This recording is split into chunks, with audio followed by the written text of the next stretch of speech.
Hey, what's going on, guys? Kalamazi here. This is going to be my patch 10.0.7 Demonology Warlock short-ish update guide slash video. It's not going to be as long as the usual 10.0 guides or the major patch guides that I put out, but there are a handful of changes coming to Demonology Warlock in patch 10.0.7. Some new talents, which means new single target builds, new AoE builds. Rotationally, things changed a little bit, so I want to make a bit of a refresher slash recap video and hopefully help fill y'all in on what is changing and what is presumably going to be the best builds, everything heading into patch 10.0.7. Quickly, AoE core add-ons, profiles, links are all down below. Twitch and Discord will offer free for you guys if you want them. And as always, before we get into the video, I want to give a massive shout out to my patrons. Guys, thank you for all support on Patreon. A million times. Really appreciate it. If you're looking at supporting on Patreon, links appear as well as down below. And I want to mention as well, the 10.1 PTR Warlock spreadsheet should indeed be going up on Patreon within a couple weeks at this point. The tier 3 Felguard rank or higher does indeed get early access to that spreadsheet, if you're interested in that. And with that being said, let's just jump right into it, starting off with talent builds. So getting into the Warlock class tree, there's typically a general template build what you play, and there's a few floater points at the end you have left to fill into utility or whatever you want. Now, starting off here, 1 point in Fel Domination, 1 point in Burning Rush, 2 points in Fel Armor and Demon Skins for more survivability, 1 point in either Howl or Mortal Coil. Mortal Coil is a pretty short cooldown and a 20% heal, so typically you play this in most PvE-based content, but Howl can be used in certain spots for the AoE Fear or Disorient. Up to you. I play Coil typically. 1 point in Curses of Enfeeblement, 1 point in Demonic Embrace, 1 point in Demonic Inspiration, which gives your pet an attack speed increase, 1 point in Wrath of Minion, also being a damage increase to both your pet, I guess your pet, both are increases to your pet, you know what I'm saying. 1 point in Demonic Fortitude. And at this point, typically you have a few options here. I typically go Sweet Souls to unlock Dark Pact and this hybrid node here, and Gateway to unlock Shadow Fury. Now, you have the option of playing Nightmare or Horrify here for like a fear effect or CC. This is basically old Glyph of Fear. It's coming back in 0.7, which causes the target to cower in place. Very cool.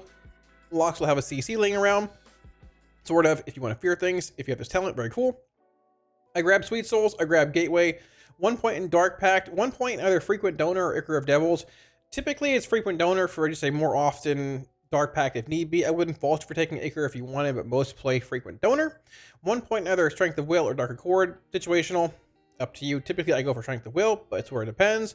Then you have 3 points left, so you go 2 points in Socrathar's Guile. Now, unlike Destro and Affliction, Demonology has this talent here, Sargera Technique. They all have it. Shadow Bolt is like 1% of your damage in single target, like 1 to 2% if you're not playing the Sack Souls build. We'll talk about that in a little while. This node can be skipped if you really need utility. A lot of it is Demonology. I'm going to take it for now as the general toolkit or template build of the class tree, but keep that in mind. So these two, both taken at max, 2 out of 2. 1 point in Soul Link, 1 point in Synergy, or 2 points in Synergy, 2 points in Soul Conduit, both being DPS traits here. And then 1 point spent in either Inquisitor's Gaze or Summon Soulkeeper. Inquisitor's Gaze is your single target slash rating talent here typically. This is more or less Mythic Plus stuff, and mobs are dying frequently. You can get souls and do damage in AoE. And at this point, you have 4 points left. Now, if you are playing Nether Portal in the class tree, which is coming up in or in the spec tree, which is coming up in a little bit, you will want Soul Burn. Typically, you take Soul Burn anyways, just for the utility that it brings. So I'm going to put a point here. This means you have 3 floater points left for utility. Now, typically, I'll grab Shadow Fury and 2 points in Fiendish Stride for reduced cast time or damage taken on Burning Rush. It's up to you. You can put a point instead of in Shadow Fury into Amplified Curse, or 2 less points in here and 1 in, Horrify, 1 in Curse, 1 in Banish, 1 in Soul or Profane Bargain, whatever you want. And keep in mind, if you're really looking for extra utility, you can pull 2 points out of here and put it wherever you want to, because Shadow Bolt is a very, very small portion of your damage for Demo Lock. So, with all that being said about the class tree, let's talk about the spec tree. Alright, so when it comes to the spec builds for Demonology, I'm going to show 3 different builds here. However, I will say that there are a lot of interesting points to make note of these builds, different talent combinations, different changes in the 3 builds. So just pay attention here for a little bit. I'll clarify as we go, but there are variations of these builds. I'll have links to the 3 general builds down below. But once again, some things like Reign of Tyranny in Grand Warlock's design might change based on certain settings that you're in. I'll do my best to explain where to play them and what's going to happen. So this is the Nether Portal Cleave build. This is the most played build currently on retail, involving the Incarnates. Most of the fights you're playing Demo on, you're playing this build. This build encompasses Nether Portal, Northwolf's Volition, Gul'dan's Ambition, which is the Pit Lord, Tyrant, basically Tyrant buff, and Reign of Tyranny or Grand Warlock's design. Now, this is an updated build for 10.1.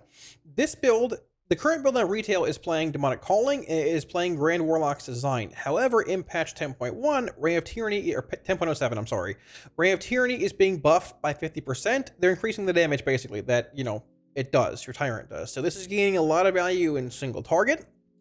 And to a similar extent, Vile Fiend is being buffed by 30%. And Vile Fiend is a larger demon. I think it's called a major demon, a greater demon. Vile Fiend costing 1 shard adds 3 Tyranny value, however you want to word it, to Reign of Tyranny Tyrants, right? So Vile Fiend gains a good bit of value with Reign of Tyranny, and it's stronger in general due to the buffs. Now, this build could change if you wanted to play Demonic Calling over Vile Fiend. That's okay. If you wanted to play Grand Warlock's design, if you wanted a more frequent Tyrant being a minute versus a minute and a half, you can do that too. This build will focus a bit more on single target damage with Reign of Tyranny and Vile Fiend, comparatively to a build that plays Demonic Calling and Grand Warlock's design. But the big thing is that it still brings your third dog, it still brings Dread Calling, it still brings Implosion, and that cleave-based profile with Nether Portal for that prio damage, right? That is build number 1. So this is the general build with more of a single target emphasis. Once again, you can change this build and alter it to be playing Grand Warlock's design and or Demonic Calling over Vile Fiend and over Reign of Tyranny. Up to you. Different spots will dictate different things. Now, shifting gears here to a similar but different build. This is the second build here, and it's called Immutable Hatred, Reign of Tyranny, Vile Fiend. A very original name based around the talents we're playing. Now, from my own testing, this has been the build that's put up the most consistent single target damage. I do play Portal, I played it for a lot in the past, but this build does seem to be the most consistent with all the changes that are coming in the 10.0.7. Now, a lot of that is due to Immutable Hatred. So in pure patchwork, when your primary Felguard hits 1 target, it increases damage of Legion Strike by a considerable amount. The second part here doesn't need pure single target, but a fight like Aranog, for example, you won't always get full value out of the first part of this talent's ability due to ads spawning from time to time and cleaving them every once in a while. Now, at the same time, I will say before we even get into this build, if you want to play a more Nether Portal based build and single target, for whatever reason, you can just take talents out of here and go like this. Just take these 4 out, go bang, bang, bang, bang, and there's your portal. Pull 1 out of Sunder and put it into the expendables. This will give you a Nether Portal single target build. I've played with Fel Covenant and Sack Souls. It seems to be pretty bad this patch due to how strong imps are. We'll get to that in a little while in the rotation section. But going back to what I was saying, this build here, Immutable Hatred, does indeed appear to be the strongest sustaining single target build that I've seen for Demonology on PTR. Now you're playing Immutable Hatred, playing Reign of Tyranny, playing Vile Fiend, playing a point in Calling, and playing a point in Fel Sunder. The difference here between the Cleave build that we looked at a minute ago, you're playing Portal, which, you know, you're playing Hatred here. You're not playing Implosion, you're playing Shadow Spite. Everything else, for the most part, is very similar. This build casts Vile Fiends, casts Dogs, casts your Grimoire Felguard, and basically just cast pets, and they do damage, right? So there are, once again, 2 different builds here, sort of. This being the Immutable Hatred, Reign of Tyranny, Vile Fiend build, and probably the best build in single target. But if you wanted to, you could indeed play Portal. Portal's a lot burstier, but not as good when it comes to sustaining damage. And honestly, even over the course of like 4-minute fights, Immutable Hatred does seem to be higher. For me personally, from what I've seen, and the best build in single target currently overall. This all might change. I'd encourage you to check the website and the spreadsheet for links. Have them down below somewhere for updated builds and all that. But this currently seems to be the best build in single target for me. Now, the final build here is going to be a Mythic Plus Guillotine build. This is going to be a relatively heavy cleave base build. This build is playing Guillotine over Immutable Hatred. The talent that was really cool during beta, but undertuned when the bug was fixed. This has been buffed by 200% in patch 10.0.7, and the duration is now 6 seconds down from 8, so it does more damage in a smaller window. Now, to a similar extent, we are playing the old ability, Grand Warlock's design here over Reign of Tyranny. We are not playing Vile Fiend. We are playing a point in Implosion, a point in Demonic Calling, a point in Fel Sunder, and a point in Dreadlash here. Now, this build is where I would look to start in Mythic Plus. Guillotine does have single target value, not as much as Hatred, but it has a decent bit, and it's very good in AoE. And when it comes to Reign of Tyranny versus Grand Warlock's design, Reign of Tyranny gives you a Tyrant every minute and a half, and it's more of a single target focus emphasis coming from a Tyrant. It's more demon fire damage, all that stuff. Grand Warlock's design gives you a Tyrant every minute. It won't hit as hard, the Tyrant won't, but it gives you more frequent pet extensions, more frequent pet damage increases via more frequent Tyrants. It can lead to more frequent larger implosions, dog extensions, all that, which typically has more value, I'd say, the majority of the time in Mythic Plus based settings. If you need big single target, you can indeed play Reign of Tyranny, or on certain weeks like Tyrannical, play, Immutable Hatred over Guillotine. But for the most part, this is where I would like to be starting when it comes to Mythic Plus, week 1, and just go from there. Still have big cleave elements and Implosion, Demonic Strength, Dreadlash, Third Dog, Grimoire, all that. But you're foregoing Reign of Tyranny, foregoing Vile Fiend, and foregoing Immutable Hatred. Now, when it comes to Demonology's openers, there are essentially 2 different ones, and it is basically based around if you're playing Nether Portal or not Nether Portal, like a more right side of the tree kind of build here. Now, off the bat, I have added a tracker right here above my damage meter to show the abilities that I'm casting. So I'm going to talk you guys through it, but at the same time, if you want to look, they are indeed down here whenever I start casting spells. So this is going to be a non-Nether Portal opener. Now, we're playing Power Siphon, so you want to pre-cast Power Siphon, so you have 2 charges of Demonic Core before the boss is pulled, so it helps you build a bigger Tyrant, essentially on pull. Now, whether you're playing Reign of Tyranny or Grand Warlock's design, Demonology revolves around Tyrant setups and getting the max amount of pets into your Tyrant to either empower it through Reign of Tyranny, or to get more pets out to extend them with Grand Warlock's design, having Tyrants more often.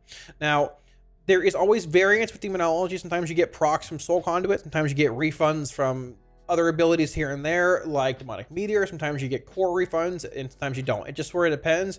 Learning to react to them is how you learn how to master Demonology. Now, most Tyrants typically will have a set of dogs in them, being called Dreadstalkers, and anywhere from 6 to, realistically, 6, normally 9 to 12 imps, depending on refunds and RNG. So let's say we are playing a non-Nether Portal opener. We are playing the more right side of the tree here, being Immutable Hatred, but anything that's not playing Nether Portal. This opener is easier, less convoluted than Nether Portal. Now, we are playing Reign of Tyranny here with this build, which is going to give us a 1.5-minute Tyrant compared to a minute Tyrant with Grand Warlock's design.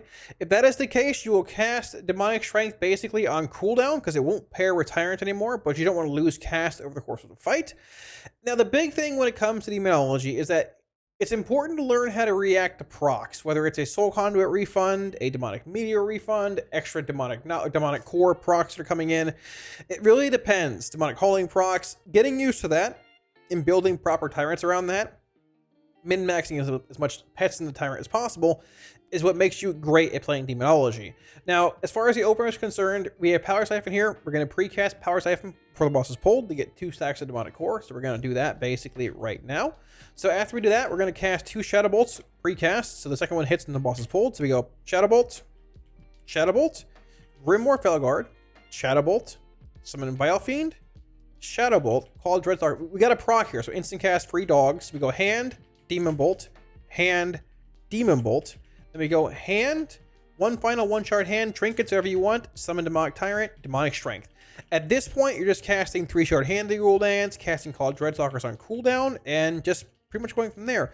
You want to cast Power Siphon as close to being on cooldown as possible, but you don't want to overcap on shards or overcap on Demonic Core stacks, and you can have a max of 4. So keep that in mind. It gives 2 whenever you cast it. And besides that, like I said, the big thing is just getting used to procs. At times you get a Demonic Calling proc in your opener and it gives you a free dog set with 2 less shards spent. Okay, you can get more imps in your opener. Now, the one thing here playing Reign of Tyranny over Grand Warlock's design is that you're playing Vile Fiend. Vile Fiend is a 45-second cooldown versus, it's 45 seconds, right? Your Tyrant is a minute with Grand Warlock's design. But if you're playing Reign of Tyranny, it's a 1.5 minutes, and that won't change. So Reign of Tyranny means you can basically go with Tyrant, without.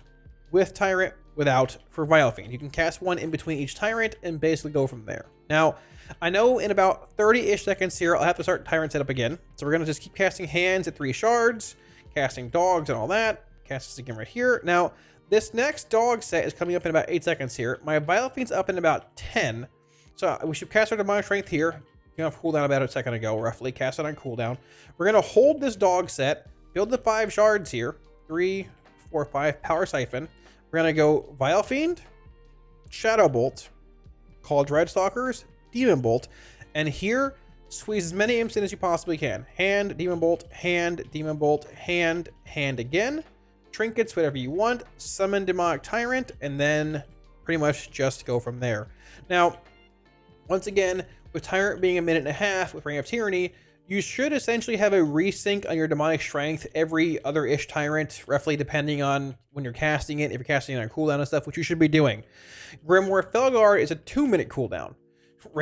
Tyrant is a minute and a half cooldown with Reign of Tyranny, so basically it goes Grimoire Felguard Tyrant, no Grimoire Felguard Tyrant, Grimoire Felguard Tyrant, no Grimoire. It basically alternates Grimoire, no Grimoire, Grimoire, no Grimoire, but every Tyrant will have a Vile Fiend in it, every Tyrant has a dog set in it, and every Tyrant has as many imps as possible in it. And that's the gist of Demo in single target. If you want a text guide, once again, it should be on the website, link down below. It's a little confusing, but the big thing with Demonology is you want to min-max pets around your Tyrant, because they, number one, either increase Tyrant damage via Reign of Tyranny, or you have more Tyrants more frequently, which means you have more pet extensions, more pet damage buffs more frequently. So mastering Tyrant setup for Demonology is the main focal point, I'd say, for someone who's picking up Demonology for the first time. So when it comes to an opener playing Nether Portal, things get a bit different. Nether Portal summons a pet from the portal itself whenever you cast a shard consuming spell, or whenever you spend shards. Now, whether you use 3 shards in one spell or 1, it will still summon 1 demon. It's whenever you spend shards. So you want to cast as many individual shard consuming spells as possible while portal is open. Number 1, for more demons. Number 2, because this thing has a chance to summon 2 demons. And number 3, it empowers your pit lord. So as many individual shard consuming spells as possible. This is where Soulburn comes into play, because Soulburn is in the class tree, talked about it earlier. It's off the GCD and it consumes a soul shard. So you'll cast it 1 time when your portal is active. Now, you'll see the actual Hand of Gul'dan rotation here is a bit different as well. You will cast 1 or 2 shard Hand of Gul'dans to once again cast as many individual shard consuming spells while the portal's open. Now keep in mind as well, whenever you cast Demonic Tyrant, you instantly get 5 shards. So you want to sort of use your Tyrant to get the 2 final Hand of Gul'dan cast in while portal is still open from the 5 shards you get. It's a little more complicated than the opener we just saw, but once again, the rotation tracker is right here if you want to follow it. I'll try and talk you through it. It shouldn't be that bad. It's really just, you know, practice. And once again, on the website, there's a text guide for it and all that stuff. I'd encourage you to check that out if you want to. So getting into all this, we're going to pre-Power Siphon again for our 2 stacks of Demonic Core. We're going to pre-cast 2 Shadow Bolts again, like we did last time, to 5 shards. Getting Combat 5, Nether Portal, Soulburn, Grimoire Felguard, Summon Vile Fiend. Then I go Demon Bolt, Call Dreadstalkers, 1 shard Hand of Gul'dan, Demon Bolt, Hand of Gul'dan, Summon Demonic Tyrant, Trinkets Potions, Hand of Gul'dan, Hand of Gul'dan. Those are the last 2 basic shard consuming spells you'll cast. There's the Pit Lord that came out. He's empowered to, I think, 9, 10 stacks, can't really tell, but he has some kind of empowerment on him. And that's the gist of the portal opener. It's as many individual shard consuming spells as possible. Outside of that, you want to cast 3 shard Hand of Gul'dans, cast dogs on cooldown, dogs once again being called Dreadstalkers, and depending what you're playing, if you're playing Reign of Tyranny, you will cast Vile Fiend on cooldown here in basically 4 seconds, because you can cast 1 with Tyrant, 1 without. 1 with Tyrant, 1 without. If you're playing Grand Warlock's design, which we are not, you will indeed cast Vile Fiend with every Tyrant, so you'll hold it here. But I am once again playing Reign of Tyranny, so I'll cast it on cooldown. And that is pretty much the gist of it. You'll have portal basically every 3 minutes, so it goes, if you're playing Reign of Tyranny, I'm going to stop here and explain this all. If you're playing Reign of Tyranny, Tyrant's a minute and a half, so it'll go basically on pull. You have Nether Portal with Tyrant and Grimoire Felguard, all that stuff. Big CDs. The next Tyrant is a minute and a half later. It is not with Nether Portal. Nether Portal's still on cooldown for a minute and a half at that point, and so is Grimoire. Grimoire's on cooldown for about half a minute there. So that next Tyrant will only have a Vile Fiend in it, a set of dogs, and as many imps as you can get. And once again, this is not a 1 shard Hand of Gul'dan angle. This is as many imps as you can get into that Tyrant kind of angle.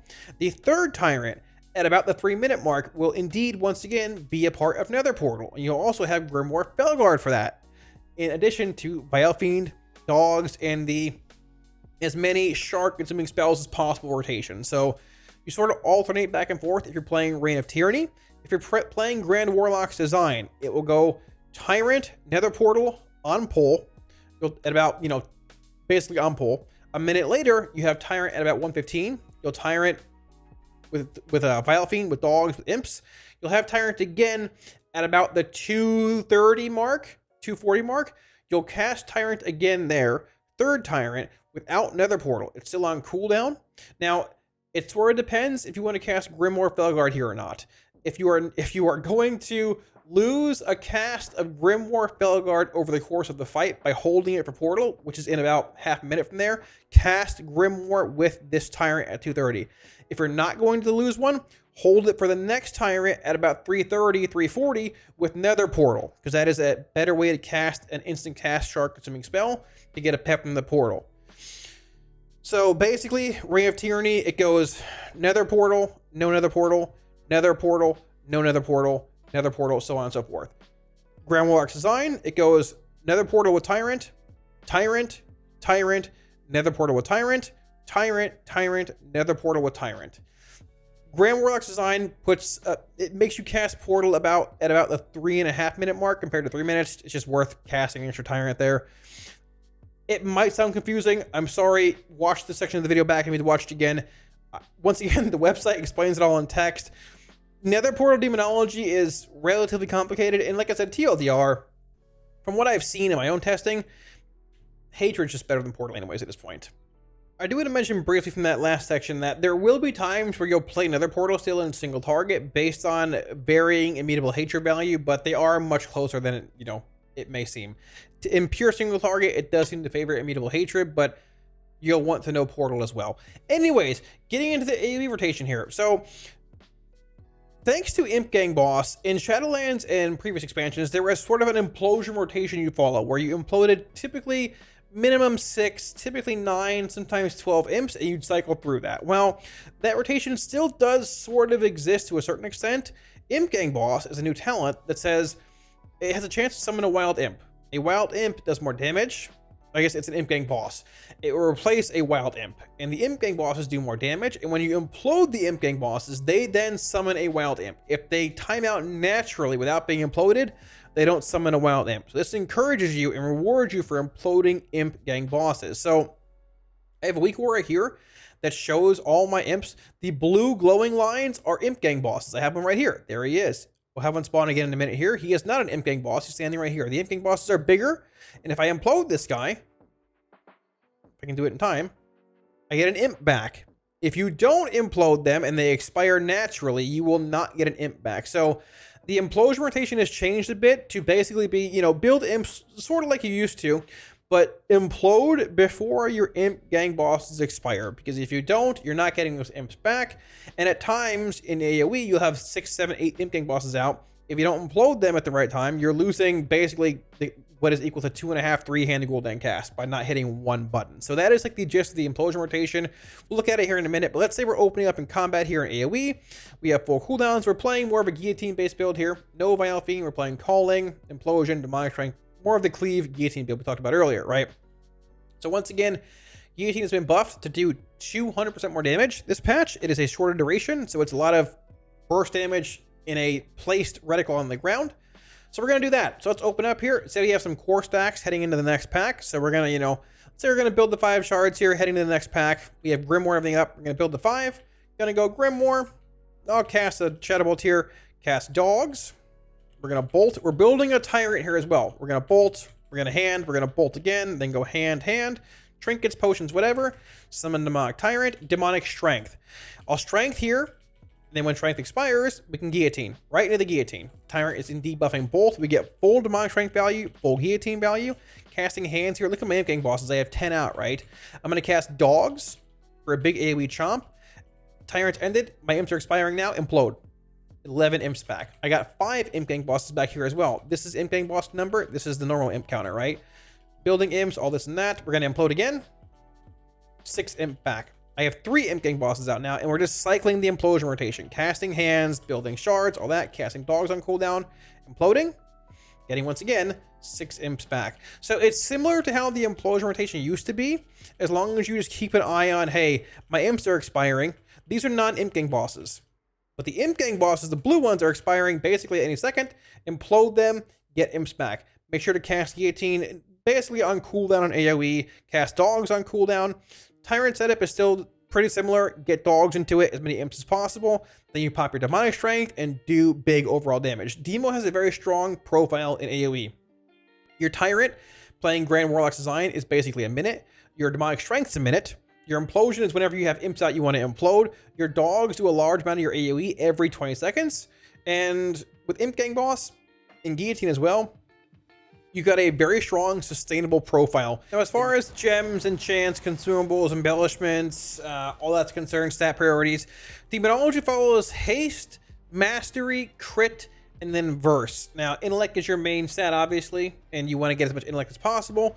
I would highly encourage you to run your own sim on raidbots.com, atop your sim, with gems and enchants taken into account, because your character's gear will indeed vary from mine, which means your stat priorities could be different from mine.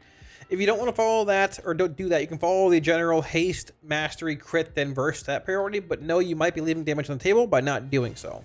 Now, as far as gems are concerned, the vast majority of demo locks end up just playing this gem here, if I can open it up, which is called Keenest Emerald, Major Haste, Minor Mastery.